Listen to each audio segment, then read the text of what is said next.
आज शाम 6 बजे उपचुनाव प्रचार का शोर थम जाएगा। प्रचार के आखिरी दिन तमाम दिग्गज नेता जनता को रिझाने के लिए पूरा जोर लगाएंगे। बता दें कि 3 नवंबर को वोट डाले जाएंगे। मरवाही उपचुनाव के प्रचार का भी आज आखिरी दिन है। शाम को प्रचार का शोर थम जाएगा। सूबे में सक्रिय तमाम दिग्गज जीत के लिए जोर लगाएंगे।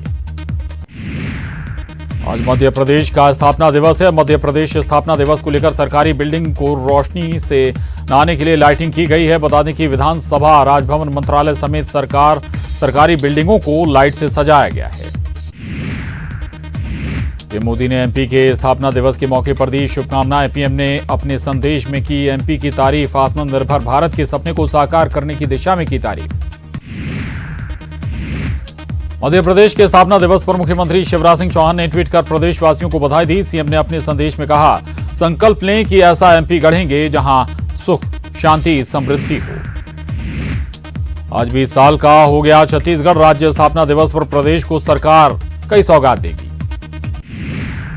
छत्तीसगढ़ राज्य स्थापना दिवस पर किसानों का राज्य सरकार किसानों को सौगात देगी और आज सरकार प्रदेश के 18,38,000 किसानों को किसान न्याय योजना की तीसरी किस्त का भुगतान करेगी। योजना के तहत किसानों के खाते में 1500 करोड़ रुपए डाले जाएंगे। आज मुख्यमंत्री भूपेश बघेल कोरबा के Satrenga boat club and resort का ही लोकार्पण करेंगे। इस मौके पर कोरबा सांसद ज्योत्सना बेंत सतरेंगा में आयोजित कार्यक्रम में बतौर अतिथि उपस्थित रहेंगी।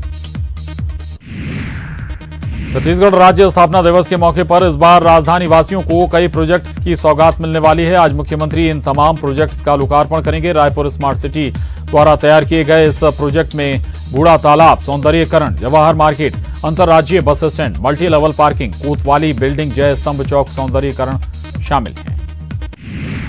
राज्य अलंकरण पुरस्कार 2020 की घोषणा कर दी गई है। संस्कृति मंत्री अमरजीत भगत ने घोषणा की और बताया कि 24 नागरिक और संस्थाओं को राज्य स्थापना दिवस पर राज्य अलंकरण पुरस्कार 2020 दिया जाएगा। न्यूज 18 की रिपोर्टर ममता लांजीवार को भी राज्य अलंकरण पुरस्कार दिया जाएगा। करेरा से बीजेपी प्रत्याशी जसवंत जाटव की उस समय जुबान फिसल गई जब वे अपने जनसंपर्क के दौरान एक नुक्कड़ सभा को संबोधित कर रहे थे। जसवंत जाटव ने अपने संबोधन के दौरान ज्योतिरादित्य सिंधिया के साथ साथ कमलनाथ को भी विकास का मसीहा बता दिया। ग्वालियर के डबरा में ज्योतिरादित्य सिंधिया की चुनावी सभा के दौरान जुबान फिसल गई और कांग्रेस को वोट देने की अपील कर दी। हालांकि उन्होंने तुरंत संभलते हुए कहा कि कमल का बटन दबाएं। बता दें कि वे इमरती देवी के समर्थन में प्रचार कर रहे थे।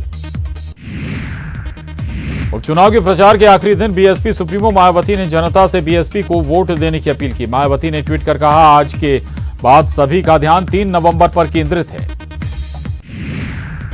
27 अक्टूबर को मध्य प्रदेश के जौरा मुरैना में एक सार्वजनिक रैली को संबोधित करते हुए शिवराज सिंह चौहान के खिलाफ अपमानजनक भाषा का इस्तेमाल करने को लेकर चुनाव आयोग ने 48 घंटे के भीतर कांग्रेस नेता आचार्य प्रमोद कृष्णम से स्पष्टीकरण मांगा। चुनाव आयोग ने बीजेपी नेता इमरती देवी की सार्वजनिक सभाओं, सार्वजनिक जुलूसों, सार्वजनिक रैलियों, रोड शो और साक्षात्कारों पर एक दिन के लिए रोक लगा दी है। चुनाव आयोग ने आचार आदर्श संहिता के उल्लंघन को लेकर 1 नवंबर को सार्वजनिक सभाओं पर रोक लगा दी। इंदौर में बीजेपी कांग्रेस कार्यकर्ताओं में विवाद हो गया। आरोप है कि कांग्रेस कार्यकर्ताओं ने बीजेपी कार्यकर्ताओं से मारपीट की, जिसके बाद बीजेपी नेताओं ने थाने का घेराव किया। बुरहानपुर के लोनी गांव में एक युवक राजेंद्र ने दूसरे युवक दिगंबर की चाकू से गोदकर हत्या कर दी। बता दें कि दिगंबर की भांजी से राजेंद्र के प्रेम संबंध है, जिसका दिगंबर विरोध कर रहा था और इसी को लेकर विवाद हुआ और चाकू मारकर हत्या कर दी गई। बीजेपी के राष्ट्रीय महासचिव कैलाश विजयवर्गीय खंडवा के मानधाता के दौरे पर रहे। यहां उन्होंने नुक्कड़ सभा को संबोधित किया। विजयवर्गीय ने दिग्विजय सिंह के 10 नवंबर को दिवाली मनाने वाले बयान को लेकर तंज कसते हुए कहा कि इस उम्र में ठीक से नींद नहीं आती, इसलिए दिन में सोते हुए वे सपने देख रहे हैं। छतरपुर पुलिस ने चेकिंग के दौरान एक युवक से 26,50,000 रुपए कैश जब्त किया है और युवक को हिरासत में ले लिया गया है।